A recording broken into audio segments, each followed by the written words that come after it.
TNPL match ஒன்னுடைய review தான் நம்ம கேட்க போறோம். நேற்று டாஸ் வின் பண்ண Chepauk super gillies first Pavul பண்ணாங்க. அவங்க ஃபர்ஸ்ட் லைக்கா கவிங்ஸ் பேட்டிங்ல 20 ஓவர்ஸ்ல 141 முடிச்சாங்க. 142 அடிச்சா செபாக் சூப்பர் கில்லிஸ் வின் பண்றப்ப அது ஓரளவுக்கு ஒரு ஈஸி டு சேஸ் அப்படின்னு நினைச்சோம். அதுக்கேற்ற மாதிரி தான் பாபா அப்ரஜித்தும் ஜெகதீசனும் ஸ்டார்ட் பண்ணாங்க. ஜெகதீசன் கொஞ்சம் ஸ்ட்ரகிள் பண்ணணும். அப்ரஜித் வந்து நல்லா ஆடினாரு. அவர் அவுட் ஆனதுக்கு அப்புறம் எங்கேயுமே செபாக் சூப்பர் கில்லிஸ் மொமெண்டம் இல்லை. கடைசி ஓவரில் 16 ரன்ஸ் கிட்ட தேவை அப்படிங்கிற நிலைமையில கூட 18 ரன்ஸ் தேவைப்பட்டது லாஸ்ட் ஓவரில். அந்த நிலைமையில கூட அவங்களுக்கு ஒரு அவுட் சைட் சான்ஸ் இருந்தது. ஸோ ஃபர்ஸ்ட் மேட்ச் டிஎன்பிஎல் வந்து நமக்கு ஒரு த்ரில்லராக கொடுத்துருக்குது.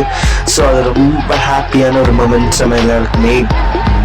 ஏன்னா முதல் மேட்ச் நம்ம இன்ட்ரெஸ்டிங்காக பார்த்தோம். அந்த மேட்ச் ஒரு சக்ஸஸ் கிடைச்சிது. ஸோ நெக்ஸ்ட் மேட்சோட சாட்டர்டே அந்த டபுள் ஹெட்டர் இருக்கு. ஸோ அந்த டபுள் ஹெட்டர் எந்த அளவுக்கு இன்ட்ரெஸ்டிங்காக போகும் அப்படிங்கிறது பொறுத்திருந்து பார்ப்போம். வீடியோ லைக் பண்ணிக்கோங்க, நம்ம சேனல் சப்ஸ்கிரைப் பண்ணிக்கோங்க, ஃப்ரெண்ட்ஸ்க்கு ஷேர் பண்ணி